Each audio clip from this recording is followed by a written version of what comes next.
সংস্কার, সংবিধান, গণপরিষদ, গণভোট, নানান ভারী ভারী আলাপে আমরা মত্ত হয়ে আছি।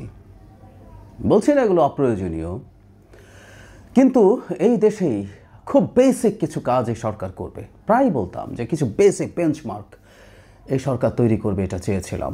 যেমন গরিব মানুষের পাশে দাঁড়ানো। এই ডামাডোলের মধ্যে, বিরাট ভারী ভারী আলাপের মধ্যে খবর আসে, যেমন একটা খবর আপনাদের অনেকের চোখে পড়েছে কিনা আমি জানি না। হেডলাইন প্রথম আলোর এরকম: রাজশাহীতে ওএমএসের চাল আটা কিনতে কেউ রাত 12টা, কেউ ভোর রাত থেকে লাইনে। মানে রাজশাহীর বিভিন্ন সময় বিভিন্ন ওয়ার্ডে ট্রাকে করে 1 টন চাল 1 টন আটা বিক্রি করা হয়। এখানে কেন এরকম করা হয়? একজন প্রতি কেজি 30 টাকা, সর্বোচ্চ 5 কেজি চাল এবং প্রতি কেজি 24 টাকা একই পরিমাণ আটা কিনতে পারেন। মানে প্রায় অর্ধেক দামে 5 কেজি চাল। মানে আমরা একটা হিসাব করে ফেলি, 5 কেজি চাল যদি কেউ কেনেন, কেউ অর্ধেক দামে, তাহলে 150 টাকার মতো বাঁচাতে পারেন। সেটার জন্যই এরকম। এখানে লাইনে দাঁড়িয়ে মানুষ গভীর রাত 2টার দিকে, আমি একটু পড়ি, লাইনে দাঁড়ান নগরের মির্জাপুর এলাকার সোনাবান বেগম। তিনি লাঠিতে ভর করে চলাফেরা করেন। 2 ছেলে মারা গেছে। তিনি বলেন, গতকালকে সকালে আইছিলাম, আইসা পাইনি, পরে আজকে 2টায় আসছিলাম, এখনও আইসে বসলাম। রাতে, গভীর রাতে, ভোর রাতে গিয়ে মানুষ দাঁড়ায়। ফজরের আজানের পর লাইনে দাঁড়িয়েছিলেন হনুফার মোড়ের চায়না বেগম। কথা বলতে তার চোখ ছলছল করে ওঠে। তিনি বলেন, একটু বেশি বাড়ায় দিক, আমরা একা খেতে চাইনি, আমরা কারো হক মারতে চাইনি, বাংলাদেশে সবাই খাবো, কেউ খাবে কেউ খাবে না, আমরা তো চাইনি। আল্লাহকে স্মরণ করলে কেউ হক মারতে পারে না, কিন্তু হক মারছে আমরা সবাই, আমরা খেতে চাই। বেশিরভাগ মানুষ এখানে বয়স্ক।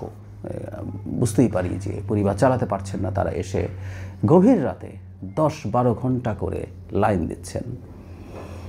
ডিলার বলছেন, আমরা শুনেছি রাত 12টা-1টার দিকে তারা আসেন, নিষেধ করেছি, তারপরও তারা আসেন। এই ওয়ার্ড অনেক বড়, এখানে প্রয়োজনের তুলনায় দ্বিগুণ মানুষ আসেন।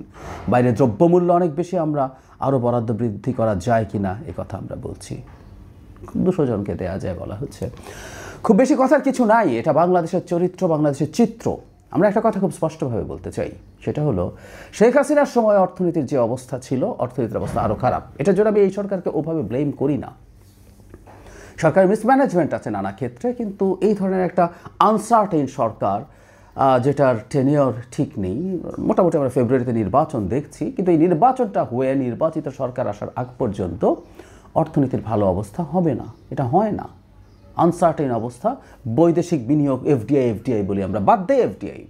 ডোমেস্টিক যে ইনভেস্টাররা আছেন, যারা ব্যবসা করেন, তারাও তাদের ব্যবসায় নতুন করে ইনভেস্ট করবেন না এই আনসার্টেইন অবস্থায়, এটা বুঝি আমরা।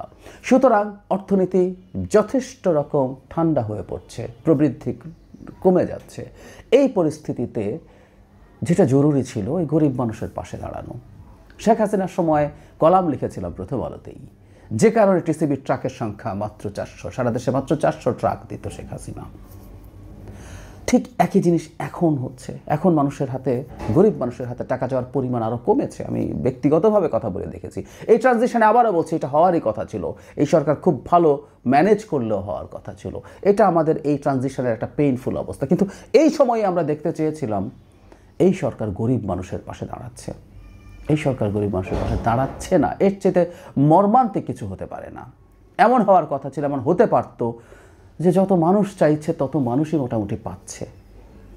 এই গরিব মানুষগুলো রাত 2টায় দাঁড়িয়ে কম দামে চাল কিনে বেচে দেওয়ার জন্য মানুষ এত ঘন্টায় দাঁড়ায় না, এটুকু আমাদের বুঝতে হবে। দুঃখ, এই দুঃখটা থেকে যাবে। আমি প্রায় বলতাম যে এই সরকার কিছু বেঞ্চমার্ক যদি তৈরি করে যেতে পারত, সেগুলো ভবিষ্যৎ সরকারের উপরে চাপ তৈরি করত। এরকম কিছু কল্যাণকর কাজ, সোশ্যাল ওয়েলফেয়ারে কিছু কাজ, স্বাস্থ্যে, শিক্ষায়, সামাজিক নিরাপত্তায়, যেটা সবচেয়ে জরুরি, এগুলো করে গেলে আমরা পরবর্তী সরকারের সময় শোরগোল করতে পারতাম। তত্ত্বাবধায়ক সরকার তো এটা পেরেছে, তুমি পারছো না কেন, তুমি করছো না কেন? দুঃখজনক ব্যাপার, তারা সেটা করেননি।